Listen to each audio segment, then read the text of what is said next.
Are you turning 65 this year? Are you unsure of your medical options? Do you even know where to sign up for Medicare? And is there a penalty if you don't? Well, as you can see, there are a lot of questions when it comes to Medicare, so it helps to have someone who can guide you through it. That's where Mario Care and Mario Villapando come in. Good morning. Hey. Good morning. Great to have you in this morning. Thank you. So as we mentioned, there is so much regarding Medicare that a lot of people just don't understand. So what is it that you help with? Well, we're a local insurance agency here in Las Vegas. We have an office on Tropicana and Eastern. And what we do is we help people with their Medicare questions. There's about 70 plus Medicare Advantage plans here in Las Vegas. So it's very hard for a senior to look for a plan on their own, but what we do is we make it easy for them. And there's no cost for that service. Right. Obviously, while we've got you in the studio, I think it's beneficial for some of our viewers, and I'm sure we have some viewers in that age range and who might be looking at this for the first time. So maybe you can answer some questions for them. When should you sign up for Medicare? So typically, it's when you're turned 65 is when you normally should apply for Medicare. Now, if you're going to continue to work or your spouse is going to continue to work and you have coverage under your wife, then you may not need to apply for Medicare. But all depends on the employer plan. For example, if it's not considered credible coverage, then you may need to apply for Medicare. Now, credible coverage, basically what that means is it's equal to or better than Medicare. And some employer plans may not qualify for that. So for example, if you're self-employed and you're a small company, your coverage may not be considered credible coverage.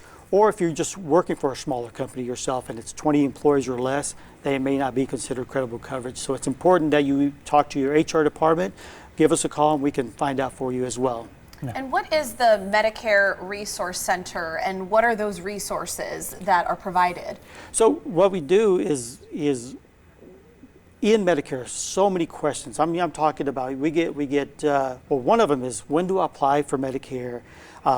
What are the penalties? We get all these kinds of questions when it comes to Medicare. Which plan is better for me? What doctors are available under this plan? So we get quite a bit of questions, and we have the resources to be able to answer those questions. Right, and another question that people often ask, and something that I've seen, there are different sections to it. There's parts A, B, C, and D. Yes. What are those different parts? What do they entail, and why do they have to be, dealt with? How do they dealt with? Yeah. So you have in Medicare, you have Part A, which has the hospital coverage.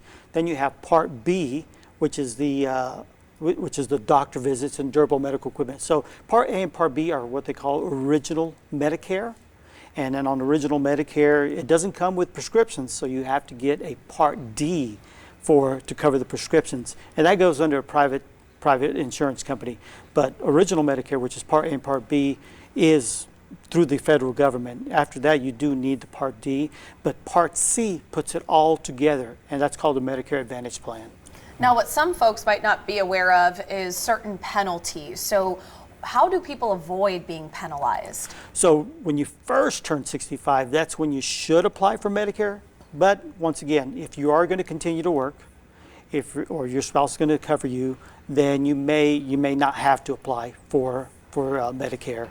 And those penalties are hefty. I mean, we're talking, if you miss, first of all, you get a 7-month window when you first turn 65. So it's 3 months before your birthday month, and then your birthday month, and then 3 months after your birthday month when you should apply for Medicare. And if you are going to apply, basically that's where we can help out as well. We can answer questions of how Medicare works. Yeah. I'm also fully aware that some people heading towards 65 aren't always so computer savvy or refuse to use that service. So there's an option to get in touch with you guys via the phone. They can also get in touch with you via other ways. So what's the best way to get in contact? Those are it. The phone, go online. Actually, if you go to mariocare.com, you can just make an appointment. And it's just you make an appointment. It pulls up my schedule, and it fills it in, and voila. And or you can, right, and it sends me the message. Oh, great! Thank you so much for joining thanks, us Mary. this morning. You're It's welcome. always insightful to have you in. If you have any questions about Medicare and what solutions best work for you, then make sure you visit mariocare.com for all the information you might need.